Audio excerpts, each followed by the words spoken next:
As far as my perspective on Trump goes, it tends to do with the view, it tends to revolve around the view that he is a businessman at heart and that the focus of his political style, I guess, is deal making. And, I wrote a lot in my book about Trump's mentor, Roy Cohn, who was, among other things, the general counsel to McCarthy during the McCarthy hearings. He was also, a New York City lawyer that represented a lot of unsavory figures, including some tied to organized crime, and also had the ear of Ronald Reagan and top politicians in the United States and sort of bridged a variety of worlds.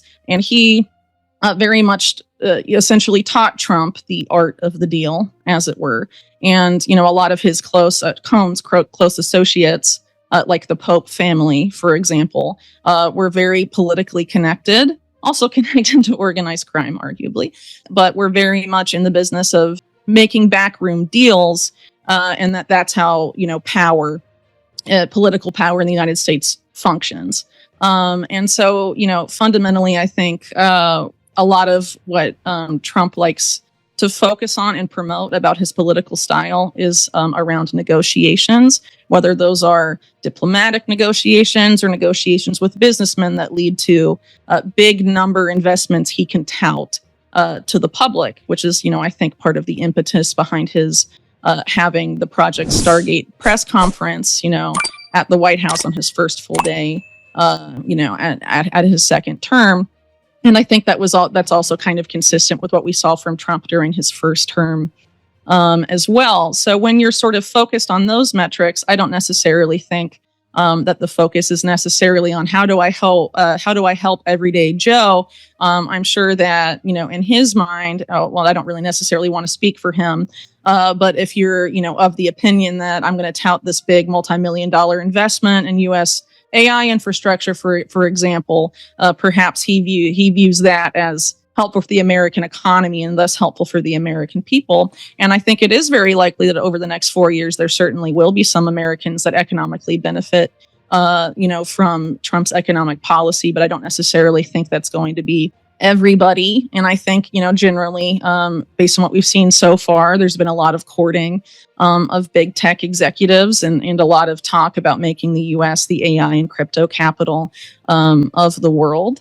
And how much of that is necessarily going to translate or trickle down to sort of refer to, Reaganite economic terms, to the everyday American public. It's really hard to know. But again, I just want to go back to someone like Eric Schmidt, for example, who, as I noted earlier, had sort of an outsized role in developing the AI policy of the military and intelligence community.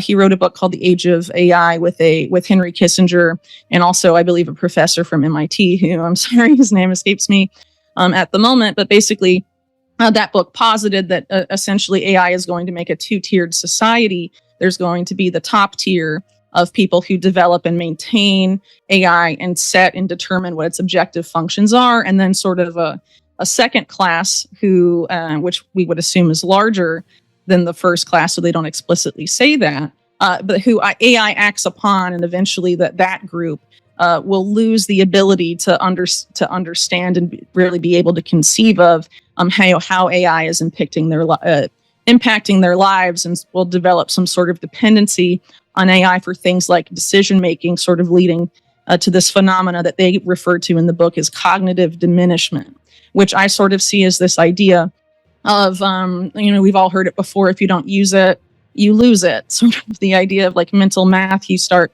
using a calculator or a phone calculator or something like that, and it becomes more difficult over time and eventually very difficult to be able to do mental math in your head, when perhaps when you were in grade school, it was much easier to do that because you had to use that ability regularly. And so they essentially argue that by not making those decisions and outsourcing that to AI, this particular class will lose the ability to make those decisions over time. And when you also factor in that there's a lot of effort to sort of outsource creativity, art and music to artificial intelligence, will that have an impact on people's ability to create, and what sort of impact will this have on society?